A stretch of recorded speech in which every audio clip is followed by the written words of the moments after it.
Ტელეკომპანია TV3 საგანგებო განცხადებას ავრცელებს. ბოლო დღეების განმავლობაში ტელეკომპანია TV3-ის დისკრედიტაციას მიზანმიმართულად ცდილობენ რიგი პოლიტიკოსები. Პირველი განცხადება ტელევიზიის წინააღმდეგ დედაქალაქის მერმა გიგი უგულავამ გააკეთა, რომელმაც მისთვის მერობის უფლებამოსილების შეჩერებამდე განაცხადა, რომ ტელეკომპანიის დამფუძნებელი ლაშა ჩხენკელი დაინტერესებული იყო მის წინააღმდეგ ეგრეთ წოდებული მართული პროცესებით. Პირველი განცხადების შემდეგ ტელეკომპანიამ და მისმა დამფუძნებლებმა არ ჩათვალეს საჭიროდ პასუხი გაეცათ დედაქალაქის მერის აბსურდული განცხადებისთვის. Თუმცა მას შემდეგ, რაც TV3-ის წინააღმდეგ კამპანიამ ნაციონალური მოძრაობის მხრიდან მიიღო მართული ხასიათი, ტელევიზია თავს ვალდებულად მიიჩნევს განაცხადოს, რომ ყოფილი ხელისუფლების წარმომადგენლების მხრიდან ტელევიზიის მიმართ უკვე რამდენიმე თვეა ადგილი აქვს შანტაჟსა და მუქარას. დაინტერესების შემთხვევაში ტელეკომპანია TV3 გამოთქვამს მზადყოფნას სამართალდამცავი ორგანოების წარმომადგენლებს მიაწოდოს ამის დამადასტურებელი ფაქტები და მტკიცებულებები. ტელეკომპანია TV3 თხოვს არასამთავრობო ორგანიზაციებს და დიპლომატიურ კორპუსს დაინტერესდნენ აღნიშნული საკითხით, ხოლო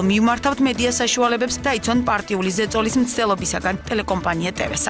დღეს საღამოს 18 საათზე ტელეკომპანია TV3-ის გენერალური დირექტორი კახა ბაინდურაშვილი არასამთავრობო ორგანიზაციებს ხვდება და არსებულ ვითარებას მათ პირადად გააცნობს.